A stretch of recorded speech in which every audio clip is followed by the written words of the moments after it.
Welcome to Castles, Capes, and Clones presents WandaVision.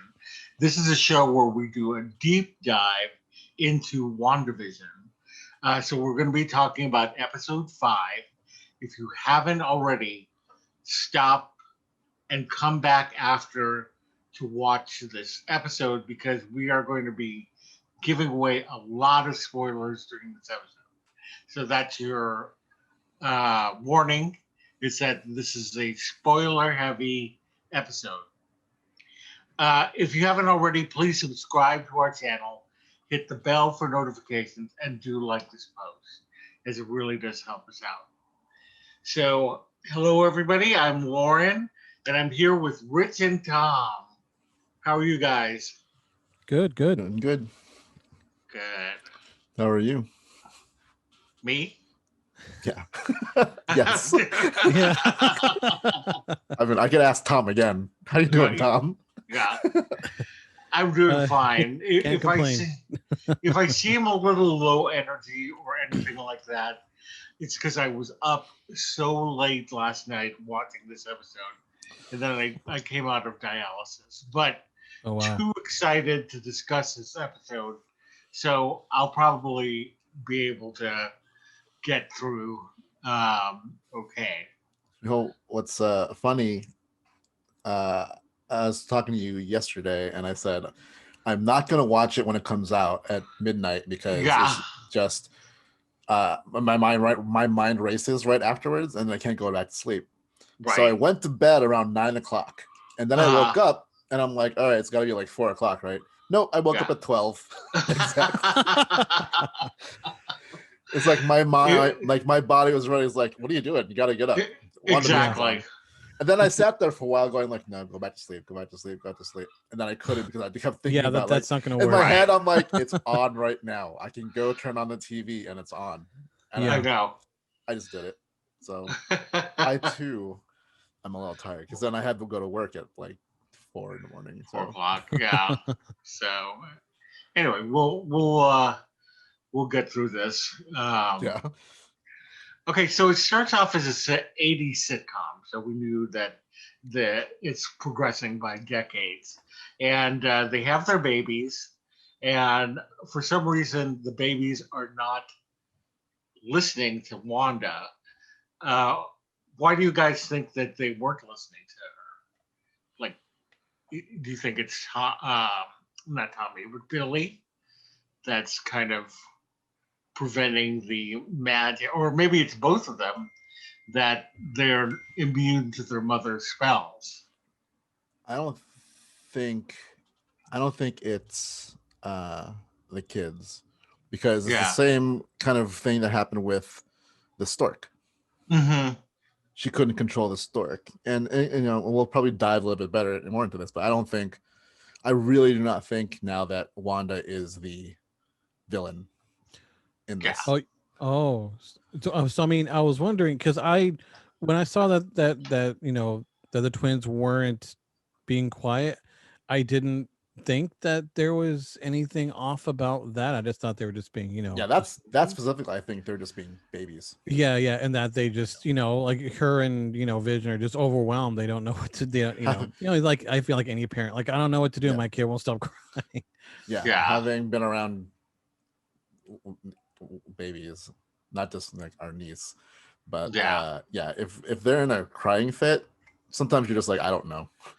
You just have to wait. Yeah, they have to tire themselves out. To wait until so the odd part was like, her getting rid of Vision so she can try to do it magically.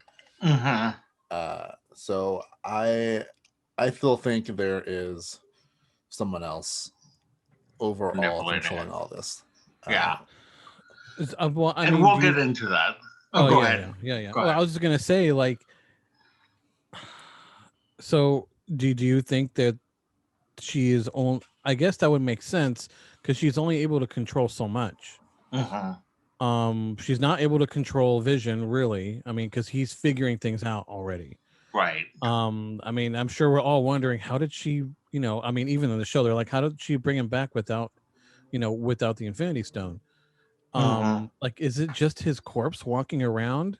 Like, that's that's what I'm wondering. Like in like what the reality would look like, without all like the 80s stuff and everything before.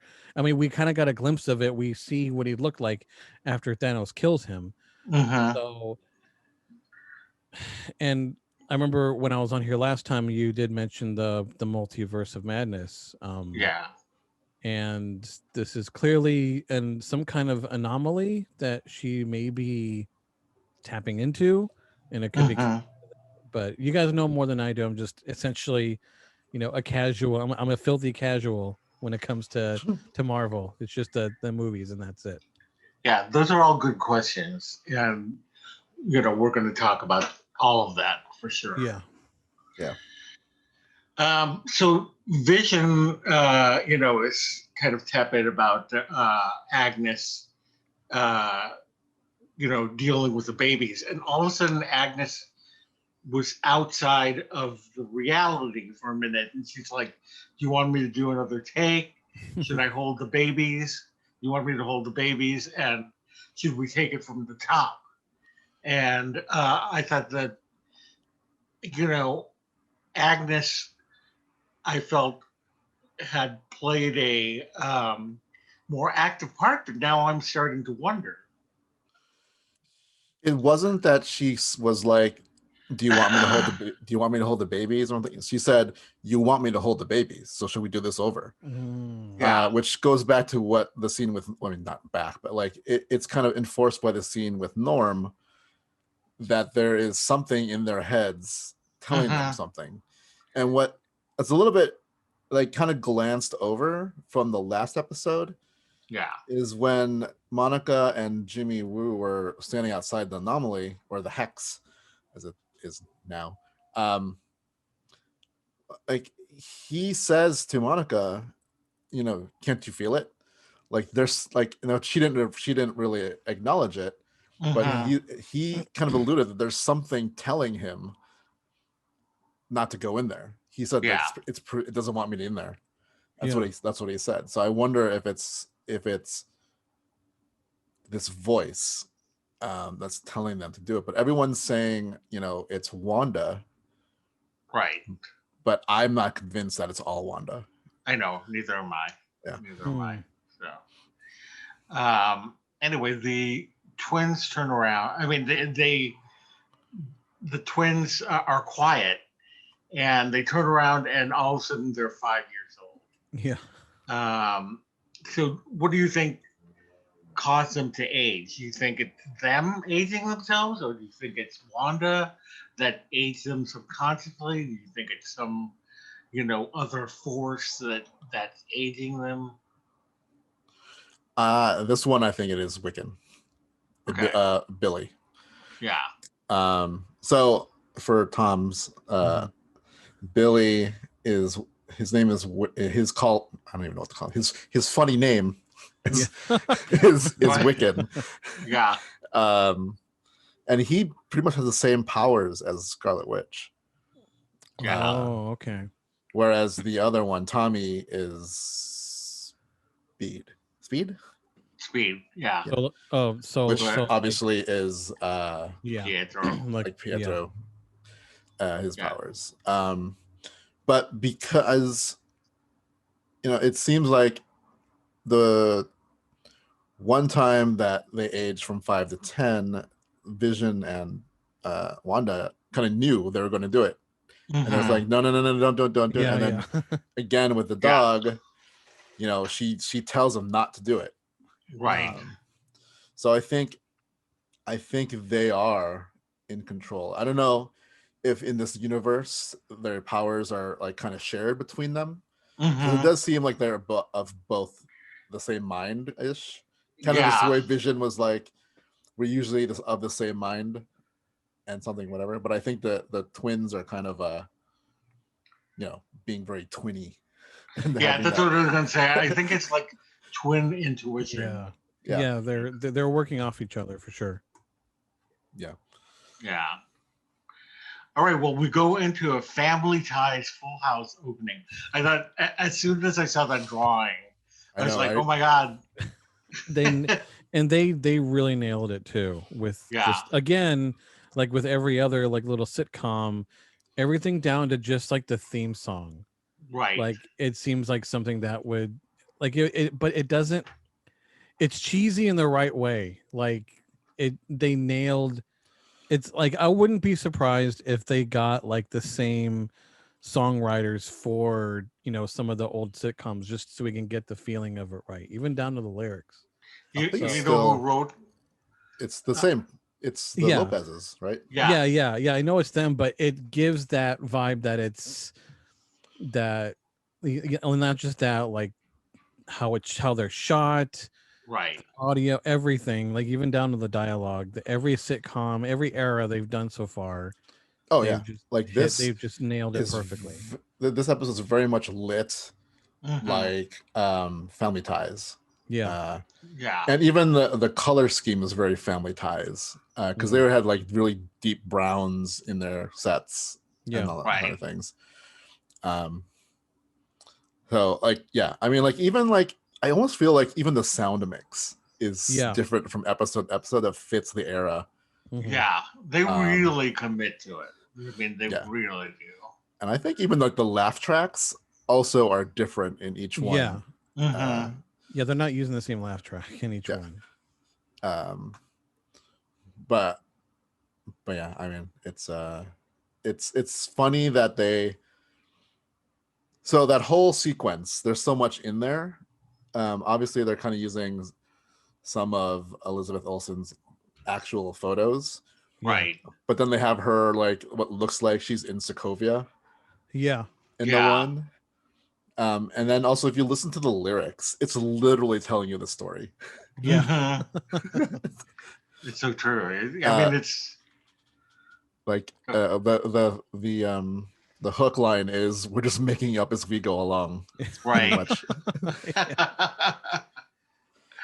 It's so true. It's like I don't know. It's just so brilliantly done. I mean, Yeah. the whole I thing. even like that we got like childhood photos of Vision. Like Yeah. he was like Mhm. I'm like, wait Yeah. a minute. Like It's it like- took me like a second to That's register. weird. I'm like, oh, he was so like, wait a second. Like he wasn't he was never right there to begin with. Like Yeah, that was really cute. Okay, so unlike other episodes where they kind of stayed in the sitcom through the entire episode, this one cuts back and forth. And so Yeah. we see, huh? What did So, you yeah. say? oh, we're Oh, just saying, yeah. And so they are x-raying Monica, and for some reason they said, like, I don't know exactly what they said, but they couldn't see her in the x-ray. It didn't come out. Yeah. And then Darcy commented that it's blank. Yeah. I mean I'm this is pretty obvious. This is because she is a metahuman now. Yeah. Like she's Oh. so for again Yeah. casual guy over there. Yeah. Monica Rambeau has actually had many monikers. Mhm. She was like she was the original Captain Marvel. Captain Marvel. Yeah, I remember you mentioning that. Yeah. And then Photon, like even though her in the MCU, her mom has the Photon call sign. Mhm. But in the comic universe, Monica is also Photon, and then eventually it's Spectrum. Mhm. And it's funny because like you like her outfit is kind of like, even though it's not her out like the Spectrum outfit, Yeah. you can see where it's coming from. You can see where it's Yeah. going, right? Yeah. The color scheme, it's basically a black and white color scheme, and then there's like a symbol in the middle. Yeah. So she has the sword symbol right there all the time, and then her outfit, in color now. It wasn't color. It's black and white mostly. Right. So I mean, it's I think it's definitely that the first hint that she is no longer normal. Yeah. Mhm. Just a normal human. Yeah. Yeah. Yeah, I had a feeling it was something like that when the X-rays were all. It wasn't blank. It looked like Like there was, burn or yeah, like something. there was burnt, and I'm like, was her being in there? Did that do something to her essentially? And clearly, it did something. Right. So it would make sense. And we see how much more powerful Wanda's become since Hmm. since Endgame / Infinity War. Yeah. Okay, so Monica says that Wanda's voice was in her head when she was in Westview, and that it was painful. It was an invasion. Um, do we think that that who is in people's head is actually Wanda? Because I don't. I know, Rich, you were talking about how you don't think that she's in, the puppet master. And Yeah. I think that I'm starting to think that there's something else that is manipulating the situation and making it look like Wanda is the bad guy. Yeah. I mean, like, Mm. there's so much in this episode that is trying to make Wanda the villain. Mm-hmm. Um, that it's almost like you want to also go against that trope. Like, okay, we're halfway through the series. Yeah. Um, I don't think this is where they go. This is like this is like another kind of classic kind of story trope. Mm-hmm. It's like, well, it's obvious she is the villain. Look at all these evidence. Right. And then you have like the people you're rooting for going like, I don't think so. And Yeah. then Yeah. it becomes, because I think we talked about this last time with the director Hayward, Mm-hmm. kind of Mm-hmm. going like, is he going to turn into the classic trope where he's Yeah, with the villain. I am the acting, but I'm your friend and we go way back, but his Right. agenda has changed and he's like kind of like Robert Redford. Yes. Right? Maybe not that kind of thing, but I think he's sword through and through, but I think he's got like an agenda, Mm-hmm. like Yeah, I definitely think so. like the Yeah. Wayland Corporation. Like he's got something, because it's like it's I think it also ties to like that this way, like Monica kind of comments on how sword in the 5 years has changed. Mm-hmm. And he's like, well, times have changed, right? Right. And I think sword is no longer what those swords she knew, and it's more like I think after the snap, I think sword kind of went and elevated to kind of like how Shield went. They went like crazy with things Yeah. and trying to protect everyone and like making these super weapons that Right. are probably not the best idea. So I forget where this went. Well, we were talking about how if Wanda's, somebody's manipulating Oh yeah. the situation But yeah, I feel like there's two opposing forces. Mhm. Oh, Do- two antagonistic forces. One on the sword Two. side, and then one Oh, that's okay. controlling this whole situation inside Do the you hex. do you have any theories of what this controlling force is inside the hex? Well, there is rumors that it could be Mephisto, the devil, Oh, because he played an active part in the Vision and Scarlet Witch series in the 80s. Yeah. oh, okay. So, yeah. And it did involve the kids. But yeah, I mean, like this comic line, and you can correct me, is that the twins were born from the shards of Mephisto. Mm-hmm. And it was like a plot for the kids. It was to get those kids Or the children. Yeah, basically. They were like the central part of that. Yeah. Which then also became a point of contention for Wanda and kind of drove her little batty. Right. I mean, obviously she is at that point. I feel. I mean, even if she is being manipulated by an outside force, it does make sense, that she is losing it, which I would understand considering what happened.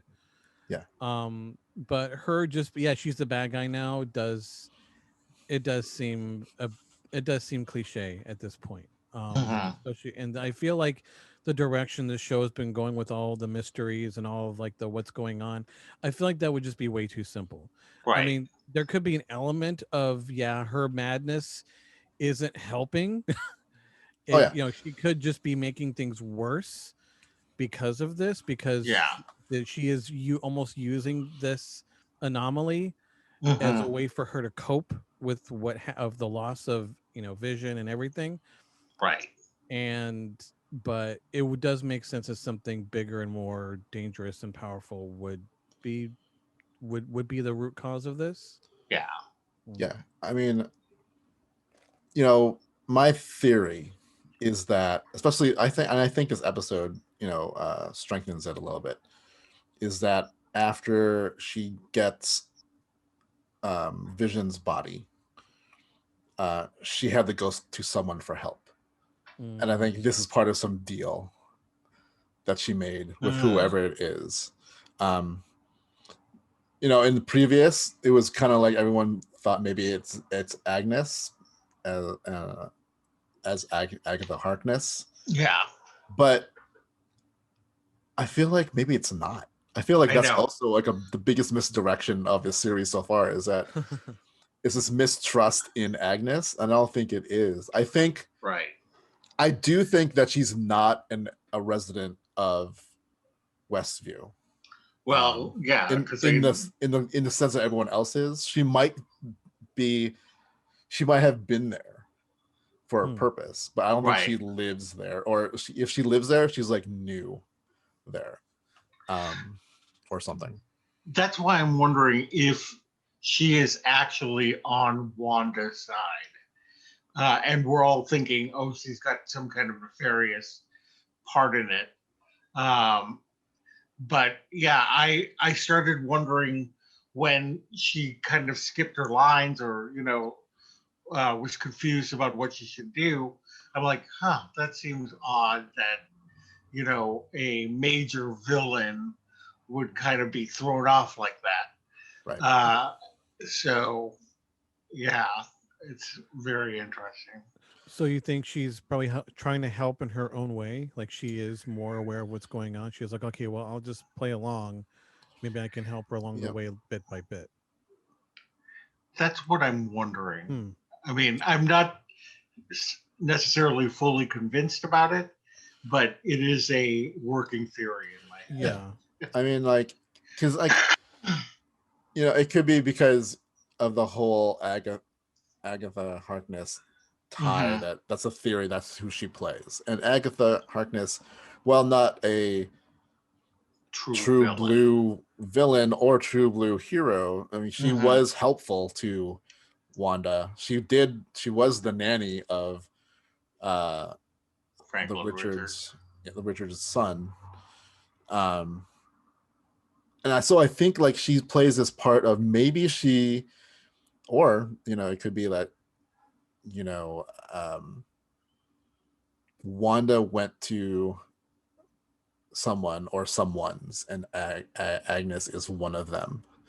And I think this is also had to do with the conversation that the Darcy, Jimmy Woo, and Monica have, is that they're like, this, she's showing powers and abilities she hasn't shown before. Yeah. Right.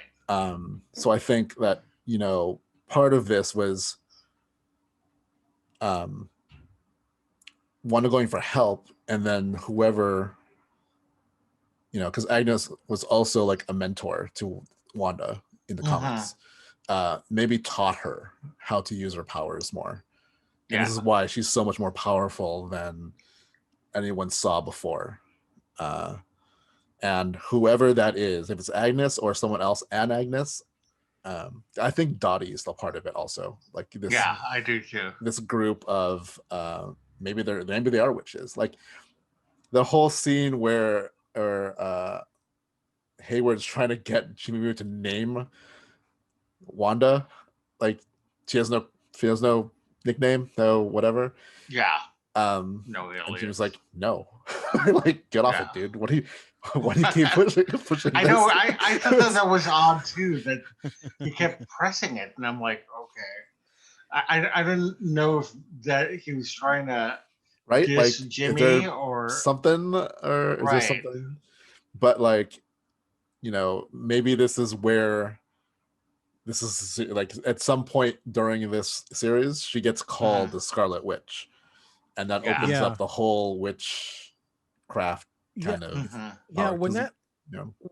When that happened, when that moment happened, like, does she have a different name, like a weird name? And I try to remember, I was like, has anyone referred? I don't recall anyone saying, yeah, Scarlet Witch, that's her. I don't. Has that happened in any of the movies? I don't remember that being her. It's always been just Wanda, right? Yeah, they've always referred to her as Wanda. Same thing with Pietro. They never called him Quicksilver.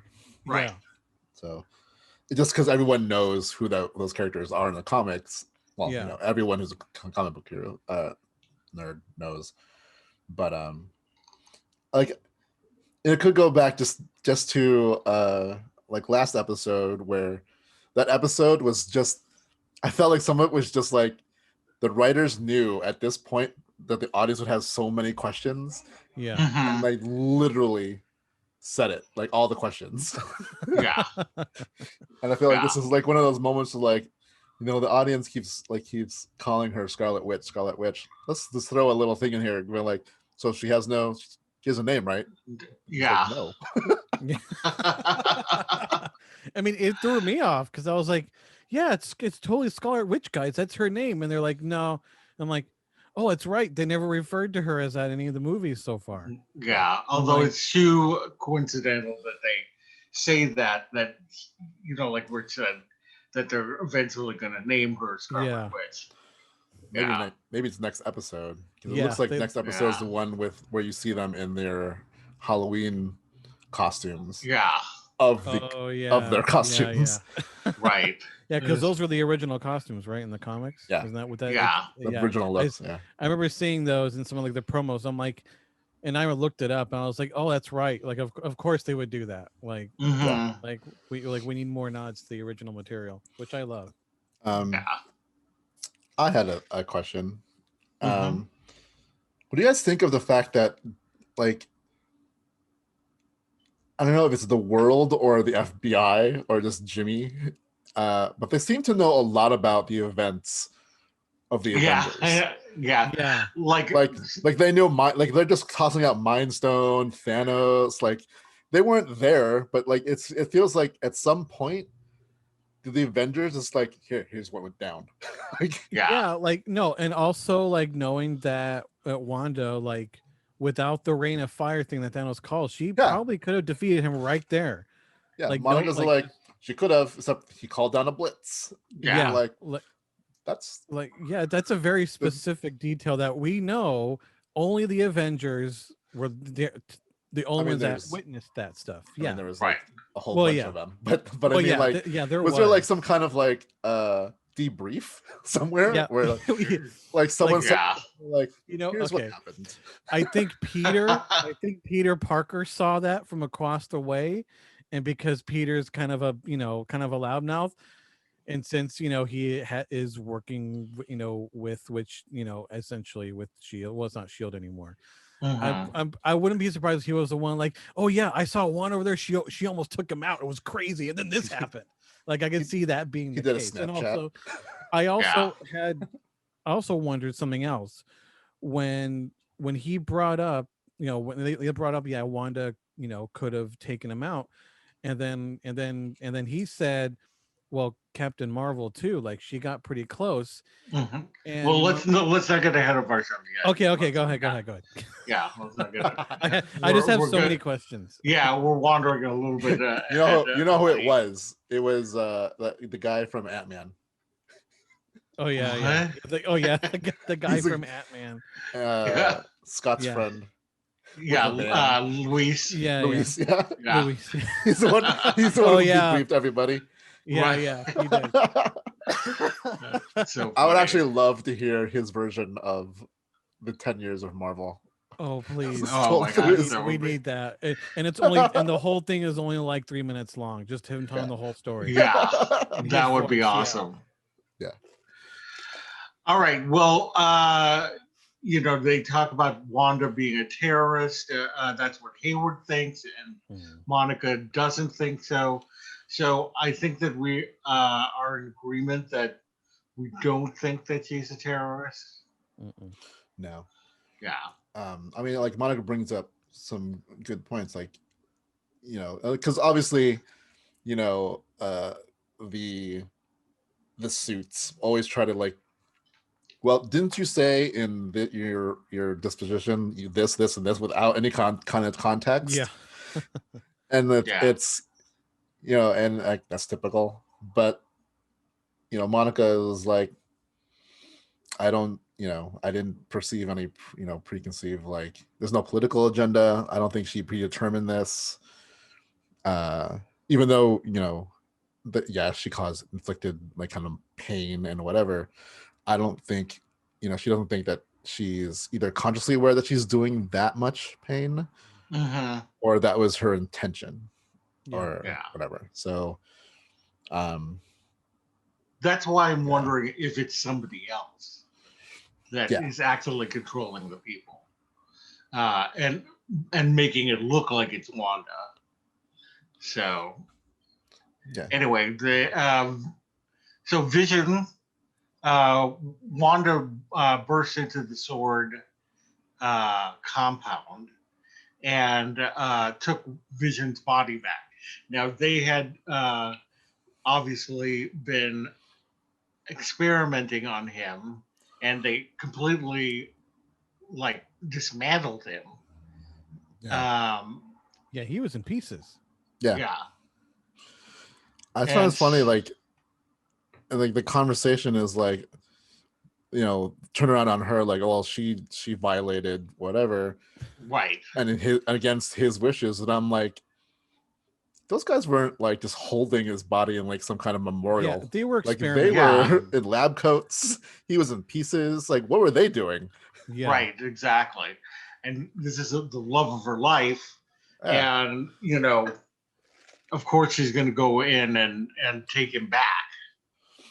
Yeah, especially if she knows, like, if they had just kind of like preserved him whole and just kind of kept him, like maybe she wouldn't have done this. But I feel like if she got wind that they were trying to make him into, as he said, like he didn't want, like Jimmy said, he didn't want to be a weapon.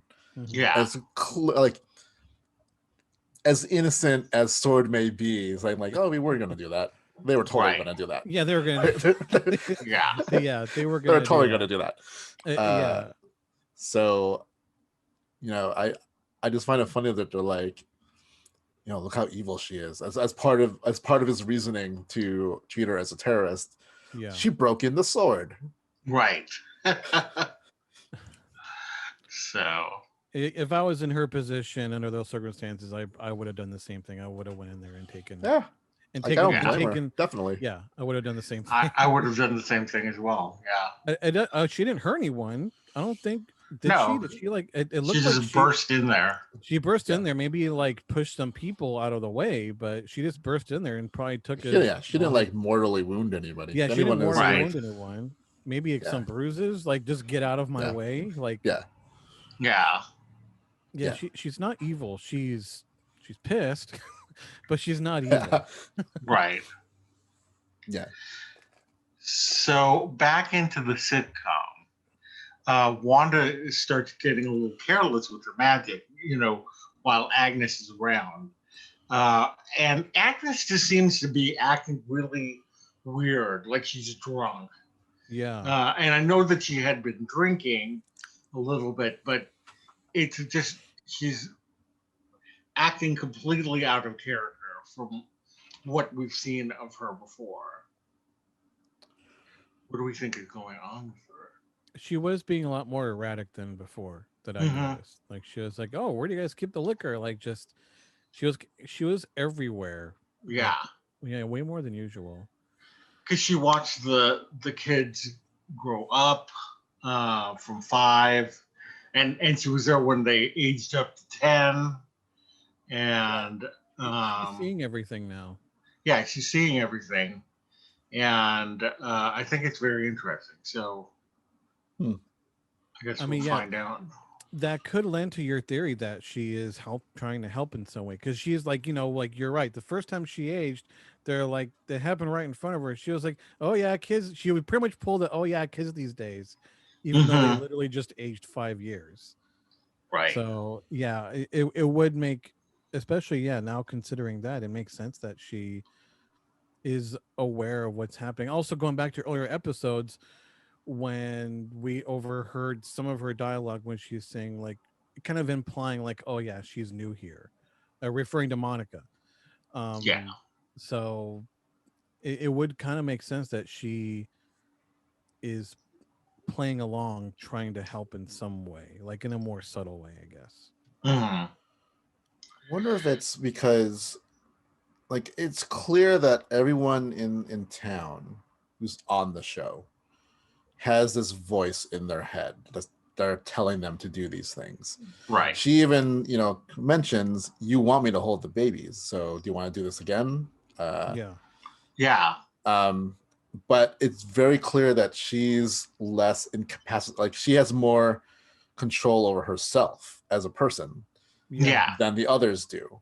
Um, Hmm. So so she I hears the voice, wonder but if she it's still.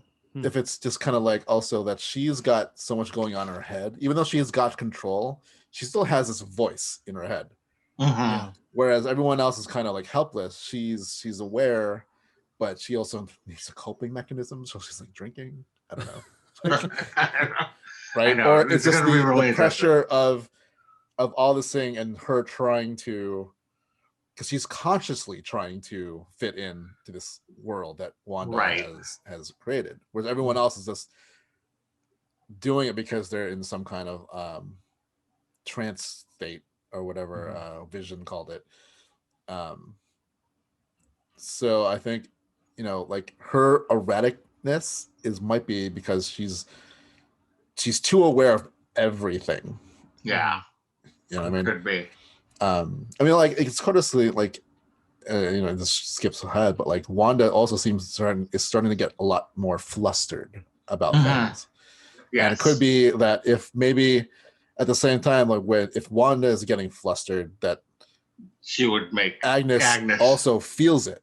Right. It does feel like they're also feeling what she's feeling. Yeah. So, it could be that too.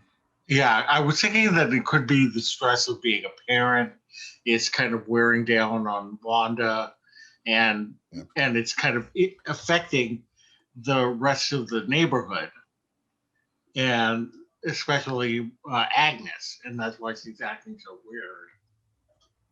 That would make sense. Yeah. Yeah. Yeah. All right, so back to reality. They're talking about Scarlet Witch, and Monica mentions that she's so powerful that she actually made Thanos call in the backup, and then Rain Jimmy fire. Woo, yeah, and Jimmy Woo mentions Captain Marvel, and you can see Monica's face looks annoyed when he says it. And then Darcy talks about whether they got the powers from an Infinity Stone. And then Monica just kind of cuts him off and says, "We're not talking about her." Yeah. Why? Yeah. I don't know. That's a good question. Because plot of Captain Marvel 2. Yeah. I mean, I think it's because, you know, she was a little girl last time. I'm assuming last time they saw each other, because it seems like Captain Marvel was gone for a long time. Yeah. Until Nick Fury called her back with the pager. Yeah. So it could be like, you know, as a little girl, you know, she, you know, like looked up to her and all this kind of thing. And then maybe Could just be resentment. especially in the time period with her mom. Like Mhm. I'm assuming this also has to do with her mom having cancer and then dying, and that she feels that Just like, why she weren't you was here? abandoned, both of them. Right. Mhm. You know, Well, that makes sense. I feel like there's a little bit of that in there, unless Yeah. Captain Marvel did come back later and then something And happened. something but happened. Yeah. I feel like there's a little bit of resentment because she was gone, Right. for so, like, she left for a long time, you know, left, And then and when it she came back, and then it was all this awesome stuff and like whatever, but then she skedaddled like Right. shortly after. And she came back with a new haircut. Yeah. There's part of me that wonders, could she have had a role in Maria's cancer? I mean, not like she made her have cancer, but some kind of energy that radiated off of her that caused the cancer. I don't know. Very possible. Yeah. Maybe. So, but obviously Well, there is some kind of But we'll see. animosity that they have. stay tuned to Captain Marvel 2. Captain Yeah. Marvel too, for sure. The All right, Adventures so- of Captain Marvel and Spectrum. Yeah. So they're trying to, they want to go into the hex, as they're now calling it, because of all the hexagons and magic and stuff like that. And they're trying to put their heads together. And Monica says that she knows a aerophysicist that might be able to help them. Who do we think she is talking about? Because it seems I don't know. I Yeah. feel like there's still a lot more surprises coming in this series. Mm-hmm. But, and this will go into a little bit further spoilers if you watch the trailer for the next episodes. And, you know, she's talking about creating something to breach the hex. Yeah. And it sounds like it's something that not just anybody can do. It's paramount to, like, it's like the same as the Avengers going to Tony, going like, we need to do some time travel. Yeah. And he's only Right. like, What you got? Yeah. You know, it's got to be. I don't know if it's someone we've already met, that would be able to create something like. Because the only person I can think of would be. Well, there's two people I can think of. One of them is dead, so that's Tony. Right. Unless she knows like Hammer, which would be a even weirder callback if they brought in Sam Rockwell. Right. But there is Shuri. Some people are wondering if it's going to be Dr. Doom, Victor Von Doom. I feel like that's too soon. Too soon to for bring that in. Could be. I was wondering. I mean, considering how this episode ends, like, I won't get into that yet, but considering who shows up at the end of the episode, I'm like, are they just going to start crossing things over now from another series? Yeah, we don't know. Like, I mean, yeah, it's kind of, I know it's extreme, but now I'm like, you know what? Let's just let's just get started. Like, we're tired of waiting. Right. on that. Like, we need this. We need Marvel to do their version of that stuff. I don't think that the Fantastic Four is gonna have any characters introduced in WandaVision. Yeah. I think they're sowing the seeds for it happening.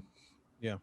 But I think, because I don't think Fantastic Four comes into play until after Well, I mean, after whatever's on their slate right now. So we're talking Doctor Strange, Ant-Man, and the Wasp, and the Quantum Mania, Thor, Love and Thunder. Like phase 5 or like phase 6. Like I feel like Blade is in there somewhere. Right. That's right. I forgot about that. Black Panther 2 is in there somewhere. And then we also have like the other series. So I don't know if now is the time to introduce a major character from Fantastic Four. Right. I just think there's just the hints of everything, but I don't think we're gonna meet any of them until like later down the line in this phase. I think mutants and the Fantastic Four or something will be phase 5. I think they come into play. Because it feels like that'll be a new era of the Marvel universe when you bring those guys in. But yeah, I don't think it's Doctor Doom. Victor. I guess it would probably be just Victor at this point. Though, I mean, like, then again, who knows? Right. Yeah. You never know. It's like I'm from the Baxter whatever Corporation. Yeah. Yeah. I know. It's, the series has surprised us in many ways. So who knows? It could run the gambit. At this point, anything's possible. Right, exactly. All right, so Monica goes to her outfit, like she figures out something, and goes to her outfit, grabs Jimmy Woo's gun, and starts shooting her pants from the 70s. And, they bounce off of her pants, and they realize that she had been wearing Kevlar when she went into the anomaly. And what am I trying to say? And it made her outfit Kevlar, obviously. Yeah. So she says that she is rewriting reality. So I wonder if they need some kind of physical object for her to be able to rewrite reality. So they had the Kevlar armor, she rewrote it, and that's why she needs a town. Is because she needs something to rewrite reality over. She can't create matter. She needs to manipulate matter. Yeah. That's basically what it comes down to. Yeah. You can't add something to the universe.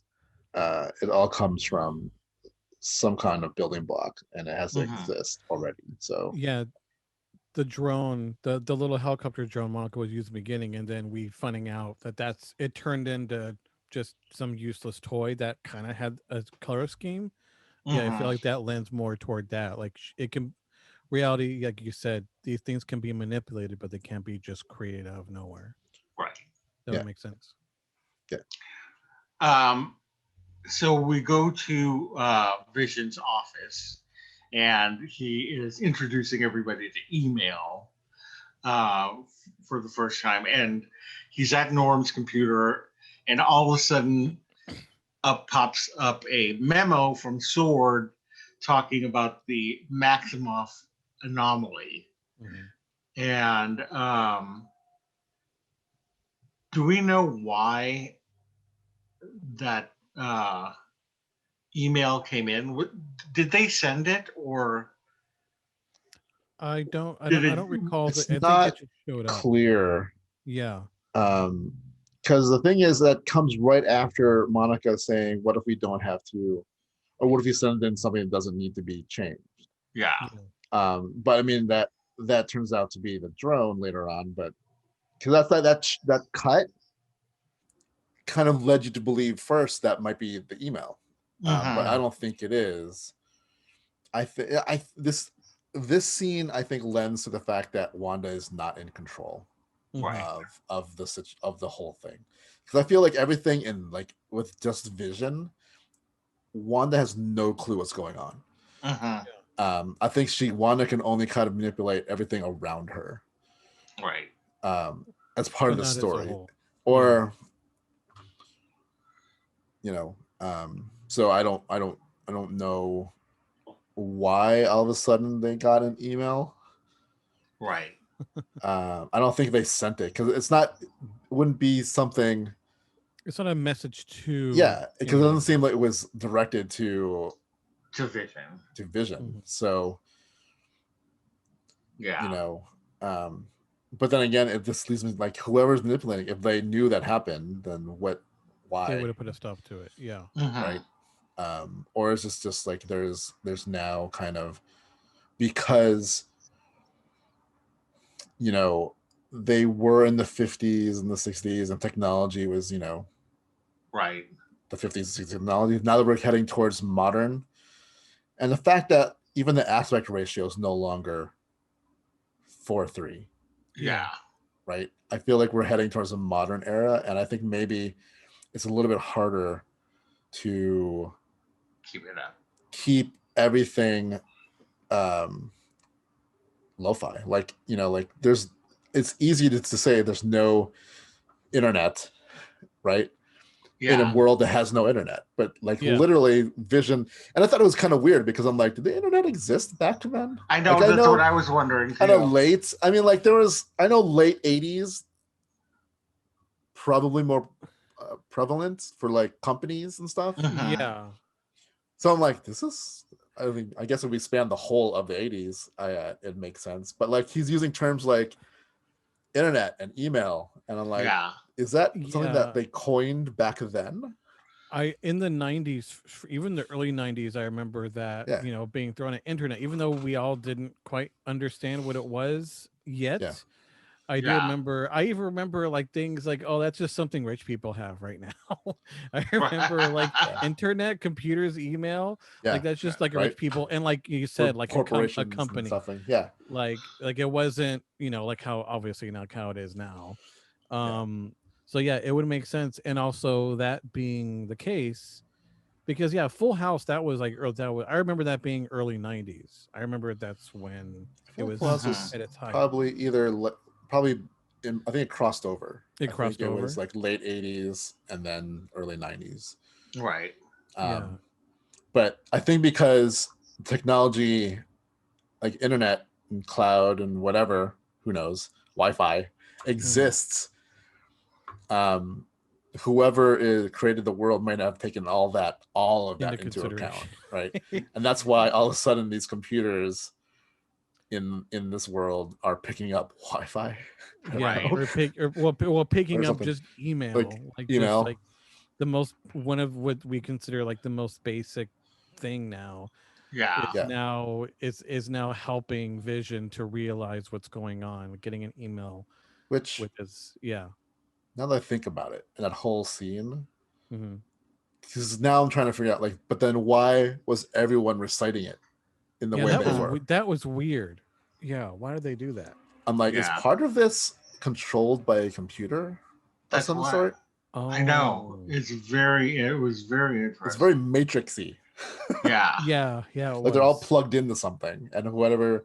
Like maybe that's why this is being broadcast. Maybe this is like Wanda's version of the broadcast is kind of like the side effect of another broadcast that's going out to the town to control them. Right. Who knows? Could be. Every episode, so many questions answered. Right. 8. It's like Hydra questions. Yeah. You answer one question, 5 more come up. Right. Well, Vision gets into Norm's head because he's like, Norm is being weird. He's able to snap him out of it. All of a sudden Norm like snaps out of it. He's like, I gotta call my sister,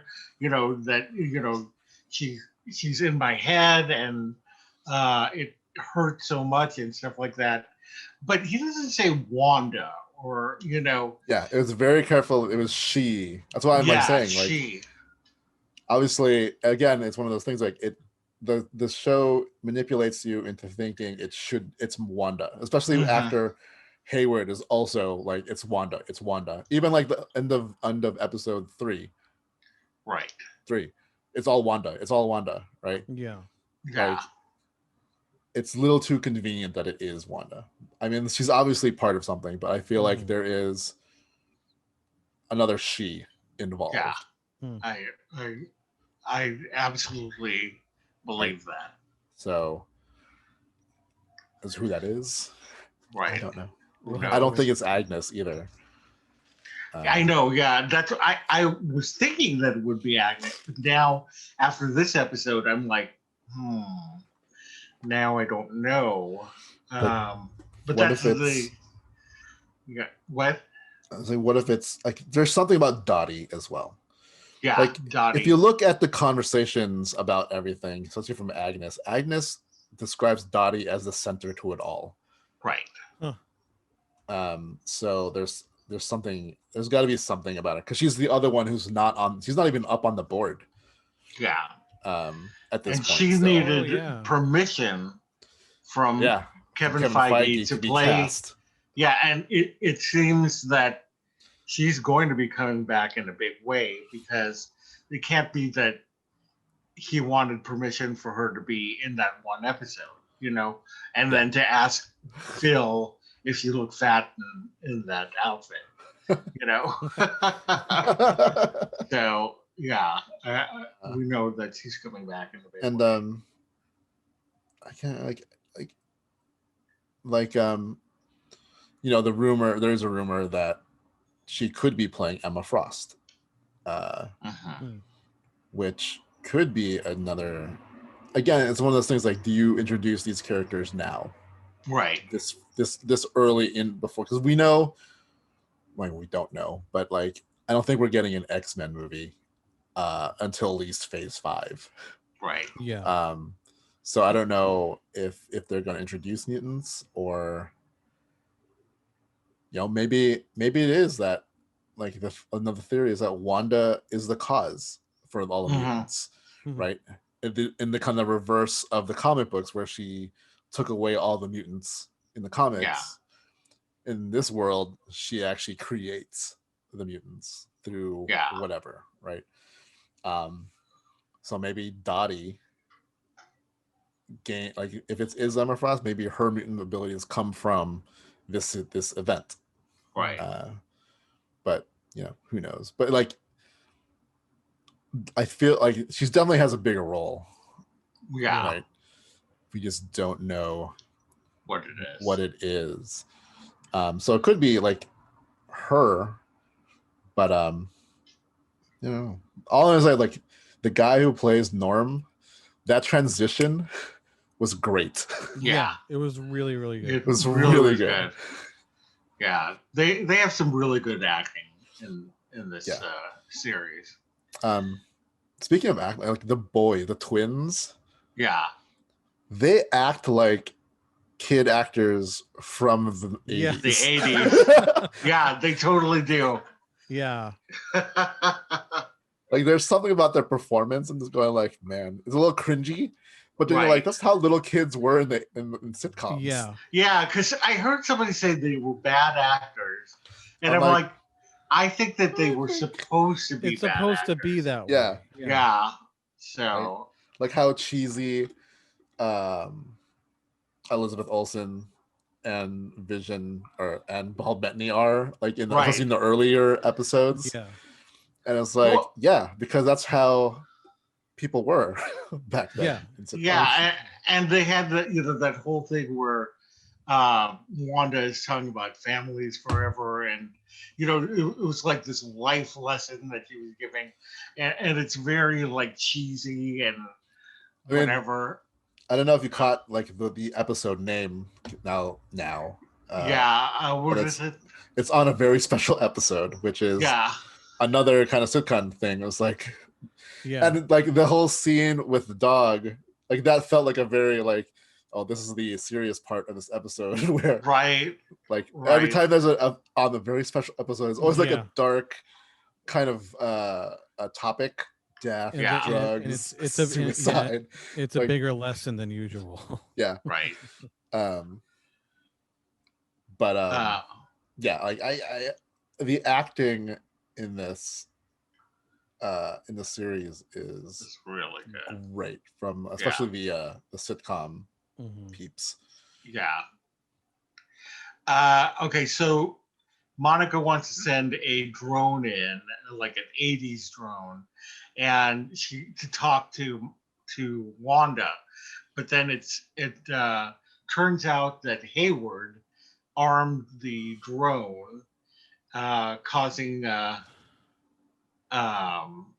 Wanda to freak out a bit. Now, do we think that we talked about whether Hayward was, is he a villain? Is he, just doing his job? I don't think he's a villain in the sense of. I don't think he's a villain in the sense of, like, he's not the dude from Ant-Man. Yeah.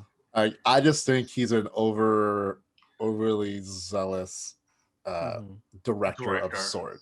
I think after the snap, super paranoid. Things changing. People are paranoid. Like, again, because seems very much like everyone is aware of all these not normal things. Infinity Stones, Thanos, obviously, even after the New York incident, like aliens and things. So I feel like, he's just playing the part of the guy gets hired to direct S.W.O.R.D. and do everything at all costs to protect the Earth. Right. And he's going to see everything black and white. And that's why when he's describing Wanda, it's very, like, no context, no nothing. This equals evil. We must eliminate evil. And of course, that always backfires because, of course, it backfires. Just like real life. Yeah. If you're not, if you're not if you're not with us, you're against us type thing. Yeah. Right. Pretty much. And then obviously the tactics they take is always the wrong tactic. Yeah. And they just end up escalating the situation, which I remember it was like, all right, take this shot, and I'm like, of course this is where they're gonna go. Like, you guys, I was like, you guys are just gonna make her angry, and then she got angry. Yeah. Right. Like you guys know all these things, don't you know? The Hulk, the whole history with the Hulk. Yeah. I know exactly. Like, don't annoy him, or he will just. Yeah. Right. But, of course. So she comes out of the hex and dragging the drone. I stood up. I was standing in front of my TV. I was like, "Oh my god, this is it! This is it!" Yeah. I got really close to my monitor while watching it. I'm like, "What's she gonna do?" Right. She confronts them. She's like, when she sees Monica, she's like, "Oh, you're still here." She starts creating some kind of red ball of energy. And, Monica kind of talks her off the wall. They ask her what she wants. She said that, she already has what she wants and nobody will take it away from her again. And she very pointedly looks at Hayward. And so, that's why she went in and took the body, was because whatever they were doing was. She did this all with her Sokovian accent. Yes. I noticed her accent kind of came back a bit. Came back. I think that was very intentional. Obviously. Oh yeah, definitely. Yeah. Yeah. I mean, that scene was intense and awesome, and what I think we all wanted in a Marvel series. Yeah, exactly. I think everybody was expecting that. And also, like it definitely reinforces, like, they're trying to paint her as the villain. Right. Especially her controlling all the soldiers and making them all point their rifles at him directly. Right. Like, just that was so cool. Yeah, it was great. I'm like, you guys made her angry, and she's gonna tell what I can do. Just a flick of her wrist, like the attitude she had in it. I was like, if you are not nominated for some kind Yeah. of award for the series, I know. Yeah, the speaking world of the world good is acting. wrong. Like the world Yes. is wrong. Like you, Elizabeth Olsen definitely deserve, like, we're not even done with this series. Like she Yeah. deserves a nod at the Emmys or Golden Globes or something. Yeah. Right. Because her portrayal of Wanda, and like we're getting so much of it. Yes. Like if you look at how much she's in the Marvel universe up to this point, like it's literally like minutes, like a couple Yeah. minutes. Yeah. It's so true. Like I watched Age of Ultron and Right. Civil War, and she's like not in those episodes very much. Yeah. A little bit more in Infinity War. Yeah. You know, but then Right. obviously not that Okay. much in Endgame. No. And Yeah. even though she had an awesome part in Endgame. Yeah. Yeah. I feel like all the subtleties in her acting in this series, especially in the scene we just talked about, you could, you know, her accent started to come back. You know, the subtleties of her just like she is literally all you like. If one of those soldiers like stepped on a stick, she would have taken them all out. Like that's how Yeah. tense she was. And I Yes. feel like especially in this series, because yeah, you're right, we didn't see her that much, but we saw enough of her throughout the other films. All of the stuff that she went through, she went from being just a citizen, she got radicalized, you know, she got changed into this thing essentially, you know, against her will. She was experimented on. She witnessed her brother die. She watched her friends literally start fighting and almost killing each other. She developed a relationship with Vision. She had to kill Vision herself, and then she had to watch him come Watch him back die and get again. And killed die again. again. Yeah. So and then you know the blip, her coming back. Right. So you can see all of that trauma behind her character really show up when she leaves the hexagon. Yeah. Yeah.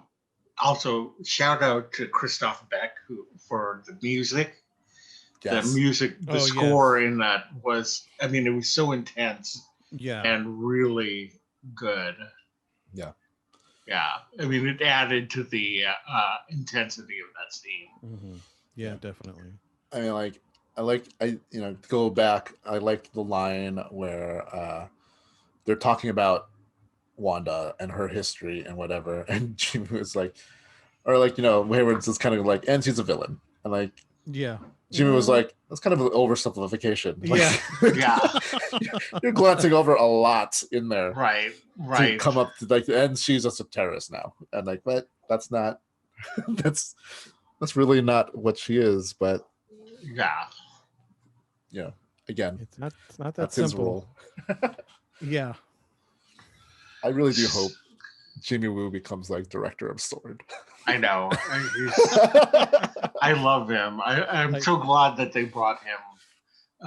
Yeah. Both him and Darcy onto the show. They're so good in this also. Like just I still and think they add the humor that we need because the rest of it is so intense. And it's like real world humor.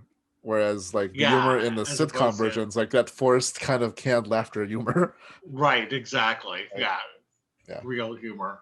Yeah, I still think about like when he asks Scott, like, how'd you do it? It's like, do what? Like the magic trick. Like just I still think about those little moments, and I'm happy that last episode I said my favorite part was when he does the trick. Yeah. Like, and he's so happy. He does it with such confidence. Yeah. Like Monica barely registers it. Right. And they don't make a big deal out of it in the whole thing. It's just like, if you know where that came from. And it's an awesome thing for that character. He did it. You see him try and he fails. Yeah. And I just love Monica's reaction to it. It's like, oh, that's cute. It's so funny. All right, so we go back to the sitcom world, where we are treated to a commercial for Lagos paper towels. And for those who don't remember, Lagos was the name of the city in which Scarlet Witch caused an accident that Oh, that's pretty much right. like The Congo. cemented the Sokovia Accords. Yeah, she caused that explosion. Like she saved a lot of people, but the yeah. collateral damage was the Wakandan. Oh my god, the Wakandan consulate in Yeah. Lagos. Oh yeah, that's right. Oh yeah, more trauma for, but behind her character, that. Yeah. Mhm. Which they do mention in the episode when they're going through her history. Like they say, this is Lagos and whatever. So yeah, but yeah, because he said Lagos in Germany, yeah, and yeah, very interesting. yeah. But she did Lagos in Germany. Remember that villain? Yeah. Yeah. They're like, oh, that sucked, huh? Like just the way they said it. Yeah, right. Right. Anybody else pull anything out of that Lagos paper towel module? I mean, like the messaging of it is like Lagos, something like having to have to clean up your mess or something. Right. Like, we'll be there to clean up your mess, even if it was just an accident. Yeah, they're just. Yeah, I mean, like it's all so far. All the commercials have been something about Wanda's past. Yeah. And this is again another one where, it's I don't know what it means. Yeah. but it's all like traumatic moments of Wanda's past. So the first one was the toaster, which represented the Stark bomb that her and Pietro were looking at, thinking it was going to blow up any minute after her parents were killed. Right. Second one was the Strucker watch, which is how she became Scarlet Witch, which we haven't named yet. Yeah. The Hydra bath soak thing. Right. Was Strucker or Hydra. Hydra, and then the whole she became radicalized or whatever, and then now we have the trauma that she happened at Lagos. So I mean, it could just be like this is all adding to why she wants this world so much, because she's gone through so much. Yeah. She's not only manipulating physical reality, but also almost her, like, what was actual reality, just to kind of rewire it, to kind of see these things in a better light, just as yet another coping mechanism, like of her being able to do this. Yeah. Like, just like, okay, well, instead of Lagos being a horrible thing, why don't we just turn it into this paper towel ad? Same thing with Hydra. Hydra was not was huge, and all the things that happened with it. It's just like a cute little ad now. Like, it's no big deal. Right. All right. So after the commercial ends, Wanda and the two kids are looking for the dog. His dog ran away. And turns out that Sparky died. He ate azaleas from Agnes's bush. And Agnes is all sad about it. She wraps the dog up in a blanket, and the kids are like, "You can fix this, Mom. You can bring him back from the dead." Agnes is like, "You can do that," and Wanda's like, "No, I can't do that. There's certain things that you can't do, that there are rules," which I thought was interesting, that there are rules that she's, given all the stuff that she's done. and then Vision shows up to remind you that she broke those rules. Yeah. Rules schmools. Yeah, definitely. Right. And they get home, and Vision's like, I saw in Norm's head, and Wanda wants to just like brush over it. She makes the credits roll, and that's when they go out in the living room and have a confrontation where they're both levitating in the air, and Vision says that he's scared because she had said, "You've never spoken to me like this before," and he said, I just don't know anything about before. Like I don't know anything about before Westview, and I'm scared." And she's like, you just need to know that you're my husband and that you're the father of Tommy and Billy. And he kind of calms down, but then he starts asking her about the children. Why are there no children in the neighborhood? I thought that was interesting because I didn't even think about that. Any thoughts on that whole thing? Yeah. I read immediately in episode 2, thought about that. There's a whole plot of that whole thing was for the children. There were no children anywhere. There's no kids anywhere. Yeah. They're literally having a fundraiser thing for children with no children anywhere. Yeah. Right. Yeah, entertainment that would be great for children. No kids. Right. I think it definitely points to the kids being at the heart of this story. Mm-hmm. I mean, like this whole scene had so much almost exposition in it. Mm-hmm. When they're arguing, like one,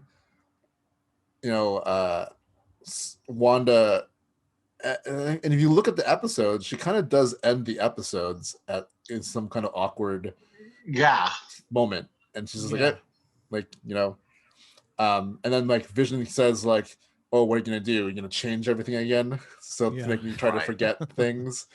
Almost kind of like the more he starts like, okay, what's going on here? She changes the setting, to give like almost like a distraction to everything. It's like, oh, here we are in this new kind of world. Yeah, we're gonna end this episode now, right? Yeah. But he's like, you can't control me the way you control everyone else. Yeah. And this is he keeps saying that he believes it's her doing it. And if you listen to her, she's like, she I think she acknowledges that she does things, but she's like, you think I'm the one who controls like people mowing their lawn and doing all these other things? Going like, to their dentist. She sounds like she's getting flustered. It's like she's almost want to say like, there's no way I can think about all that. Yeah. Right. And then she says that she doesn't know how it all started. I thought that was interesting. Yeah, because he goes, that's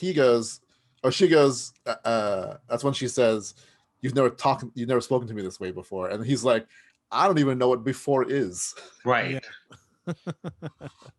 Yeah. And it kind of goes back to that first episode where they're kind of like, they both don't know what's going on, but they know they're where they are, but they don't know why they're there. They don't know, but they're just like, all right, I guess this is it. This is they know enough to be able to, like, Vision knows, oh, I have to change the way I look so I blend in with everyone.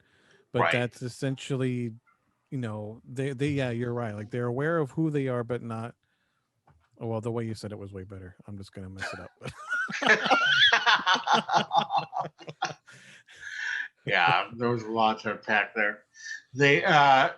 And then suddenly the doorbell rings, and she says, "I didn't do that." And Vision doesn't believe her. Yeah, he says that something like, "I think you want to believe that," or something like that. But something to that effect. And she opens the door, and a lot of suspense, and it turns out to be Pietro, but not Aaron Taylor Thomas or Taylor Johnson. What's his name? Aaron Taylor something. Yeah, I don't know. Johnson, I think it's Johnson. We both have the power of the internet at our fingertips. Right. Who is this? Yeah. If only we had a computer from the 80s with 64K RAM. Right. It would take 10 minutes just to boot up. Yeah. Anyway, it's not him, but it is Evan Peters from the X-Men universe. Or yeah. So we think, like, what does it mean? Is this the actual Quicksilver from the Fox universe, or is it somebody else? We don't know. Could be somebody else. Although Yeah, I think that why would they go to length. lengths to have Evan Peters specifically play Pietro? You know, they could have had him play a whole other slew of characters, but it is Pietro specifically. So, and how is he back in any way? Because he was sorry, but he died by getting shot to heck. So I mean, that could be. I mean, this this is just my kind of dorky talk here. I mean, going back to like how them wondering how did she bring Vision back, and and being that it could be Mephisto, like something to that level that can literally resurrect someone and bring them back. Right, because I thought it was interesting in this episode. She said that she couldn't bring somebody back from the dead. Then they were talking about rewriting reality, right, and that she has to have something physical. Well, her brother is already, 6 feet in the ground. Yeah. So she or whoever, whatever force brought him there, plucked him from another universe. I mean, I was gonna say it could be like literally one of the many alternate realities. The whole like going back with the title of dog. The multiverse of madness. Right. Whatever this demon. Kind of like more of like someone like Dormammu from Doctor Strange, something like celestial level character that I'm not aware of. I'm sure there's more that has the ability to strike a deal with someone like Wanda, and can also manipulate. Okay, well, I'll just take Pedro from over here and put him over here in this reality to kind of play along, to help out with this, because so when I saw that it was him, like I saw the gray hair and I was like, okay, well, maybe they just brought I wasn't sure what it would be, but when I saw that it was Evan Peter, it was that Quicksilver. I was at my computer here watching it, and I went, "What?" Like I screamed. I wasn't quiet. Right. I was like, I screamed. I'm pretty sure some of the neighbors heard just a random "what" from one of their neighbors. So that was, and it just brings up a lot of questions, like, because it's a multiverse, like could that be how they bring in mutants instead of it being some kind of thing that happens here? It could be, well, mutants are normal there, we're going to start bringing some of them over. I don't know. It could be. It's like, but I like how they had a canned cheer when that whole the audience knows who he is. It wasn't just like it was like when it's like really excited kind of thing. He's like, ooh. Doing the exact same thing with them. Whenever there's like a big movie star cameo on like one of those like shows, everyone in the audience would lose their minds. It's what very I like funny about his look, it was that Pietro from the MCU kind of has like the platinum blondish hair, but there's like dark highlights. Right.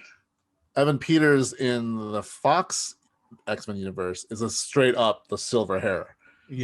In this, he has the dark highlights in his hair. So it's like the world is trying to fit him into the Pietro that she knows. Because they obviously their hairstyles can be manipulated, because Monica Rambeau and all of them, all their hairstyles changed, so that changed. And his attitude wasn't quite. It was almost like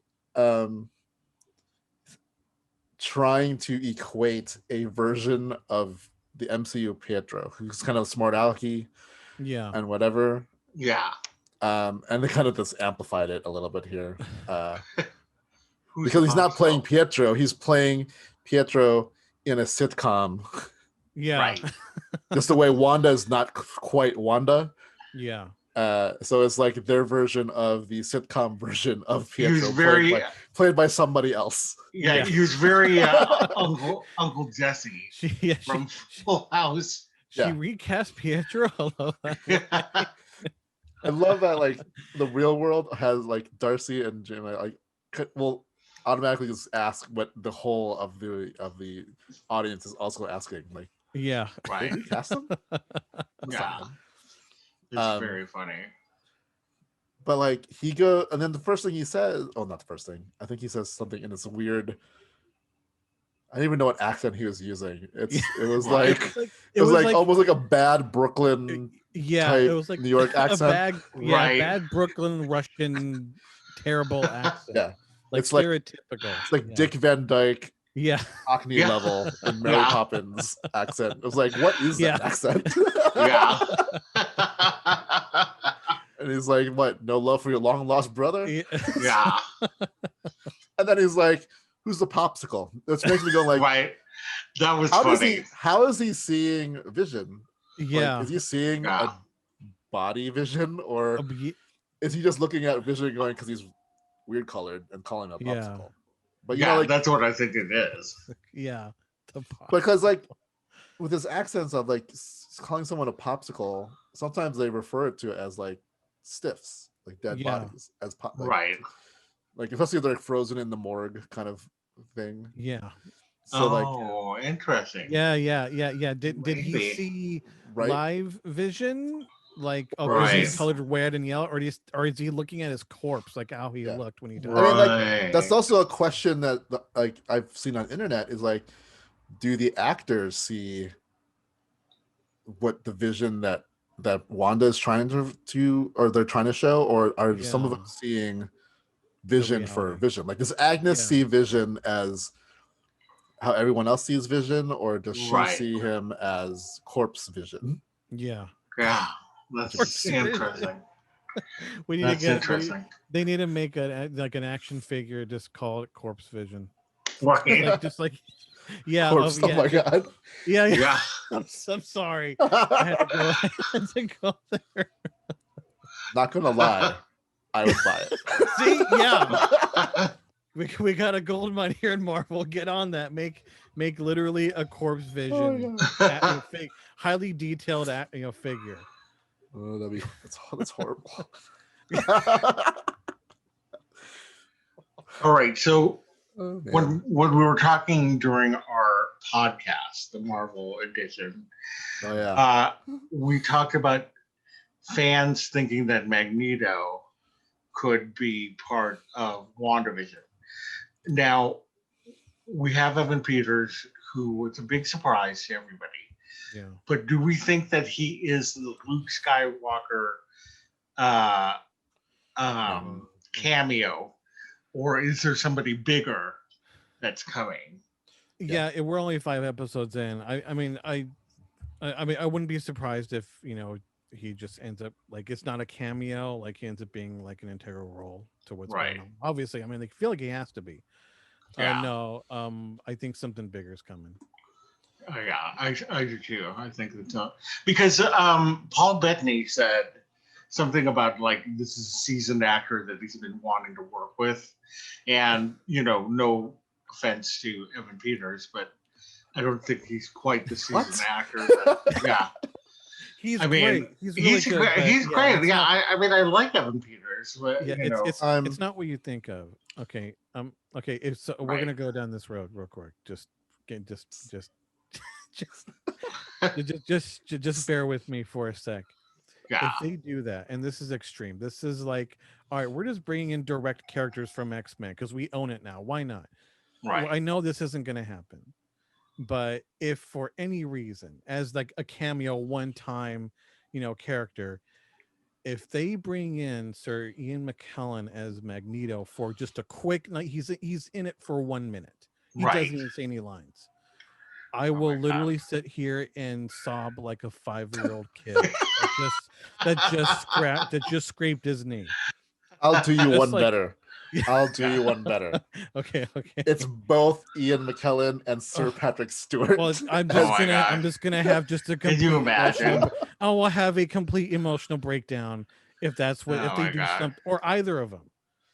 It's just if one of them. Like I feel like that is a like we said, like I think we did mention Ian McKellen at some point, and like Yeah. that's such a like I feel like that to be such a good get. Yeah. Right. But even if it's like so with the with that connection in the Fox world, it's kind of alluded to that it is Magneto is that version's father. Right.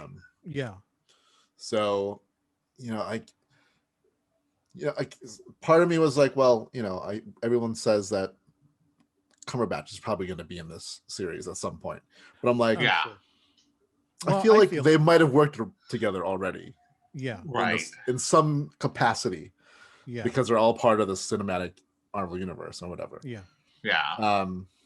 So then I'm like, well, if it's not that, Fassbender, as they bring in like that Magneto, because he might be a little easier than getting Sir Ian McKellen. I mean, that would still be great because I do love his Magneto too.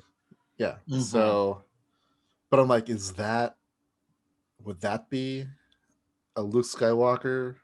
I know. It's type thing. I do feel like it. I mean, it would still, I mean, yeah, it wouldn't be weeping like, a grieving widow. Like if I saw, Patrick Stewart and Ian McKellen show up, but seeing, just seeing Fassbender's, like if it, like, again, going to extremes, if he just shows up and it's Michael Fassbender's slightly, aged, Magneto, I would have a bigger reaction definitely than seeing, Quicksilver just now. Yeah. So, yeah. I mean, it could be, but if I see wheels, then I'm losing it.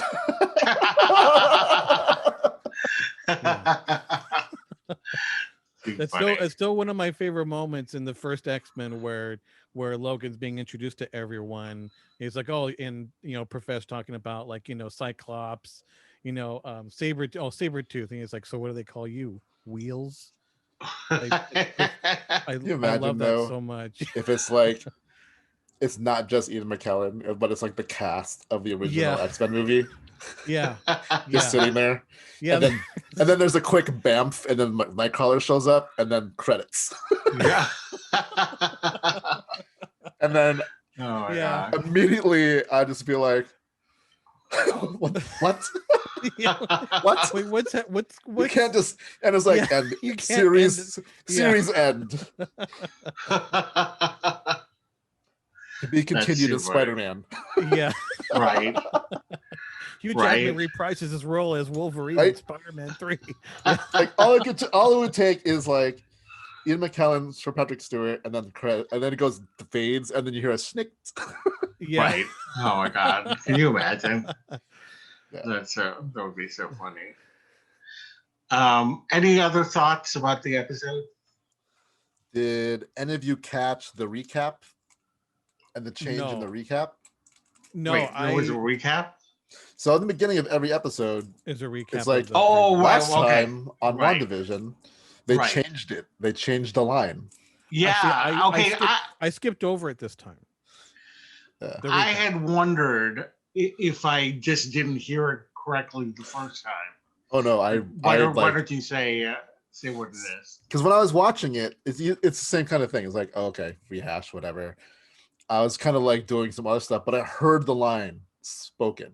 Mm-hmm. And it's when in episode 3, when Vision comes in and after Wanda has expelled Monica, Vision's like, where's Geraldine? And then Wanda says in the other episodes, oh, she had to go home or something like that. But this time in the recap, she goes, oh, she didn't belong here. Right. I know. And I thought maybe I misheard it in episode 3. And so I said, oh, did she actually say that she didn't belong here?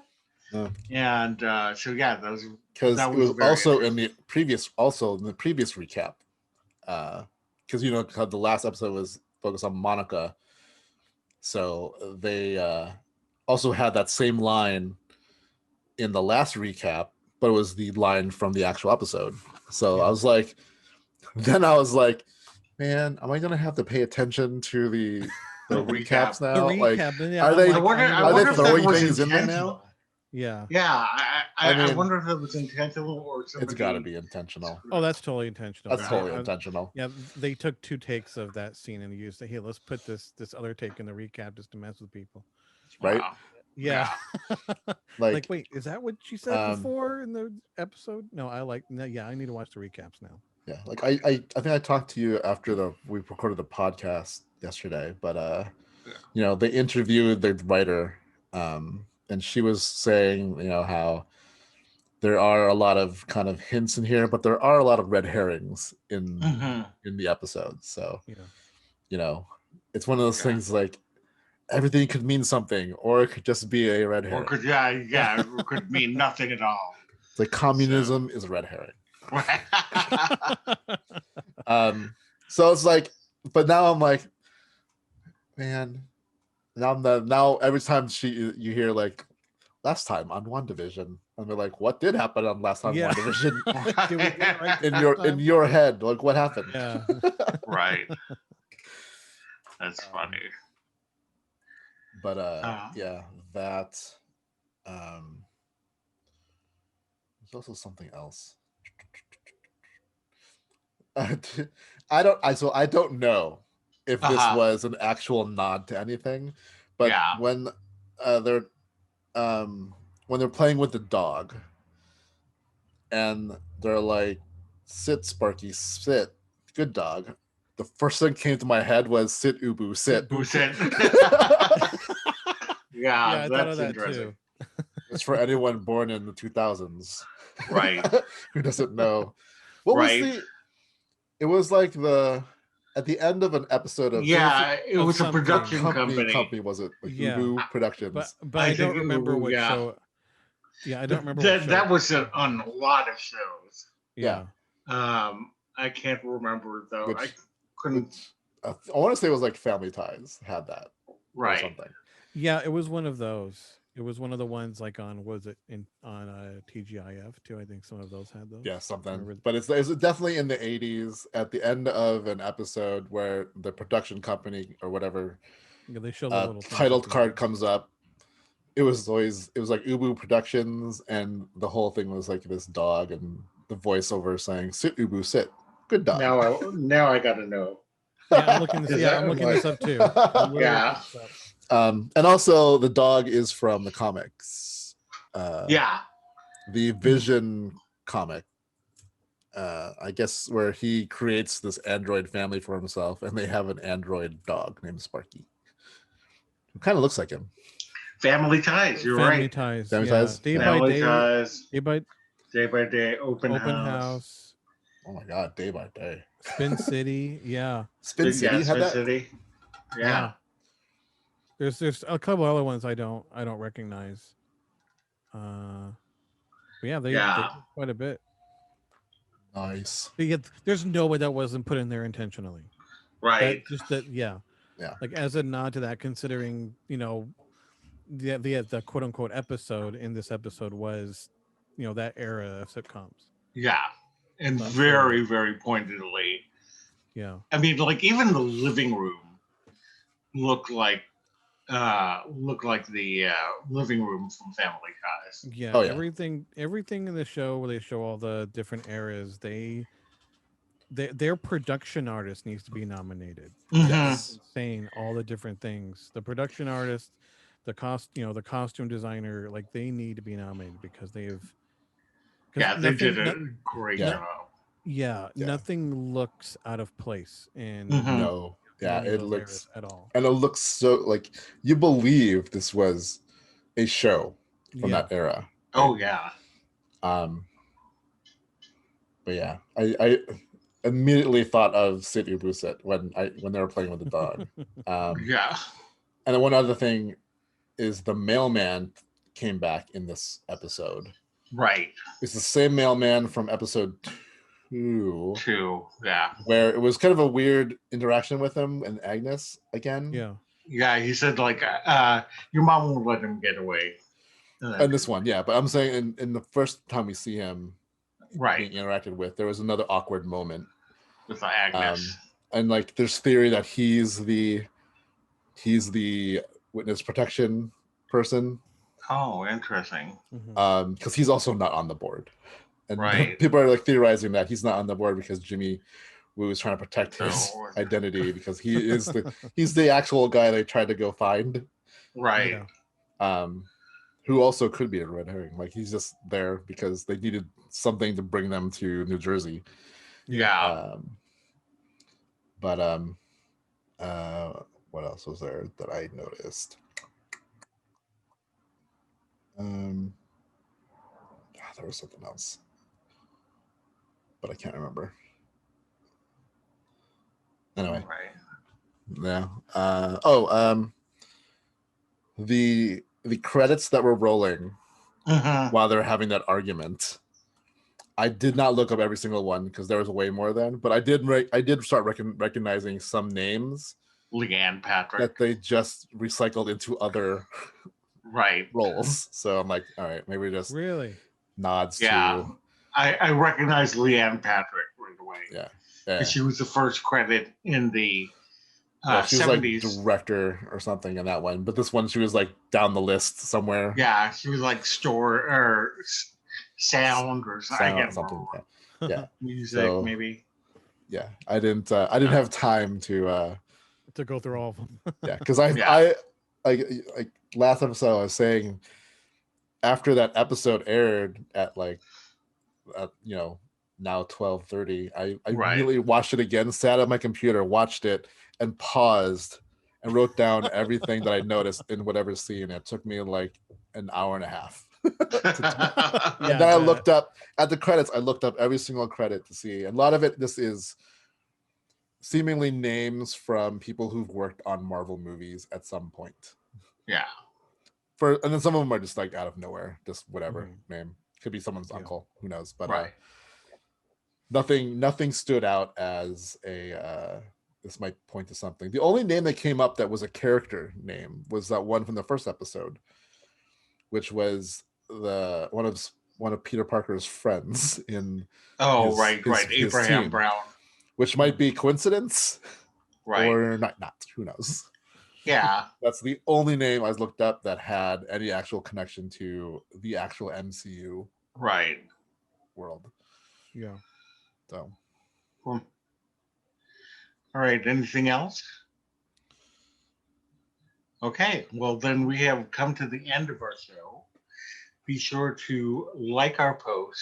Let us know what your favorite part of this episode of WandaVision was.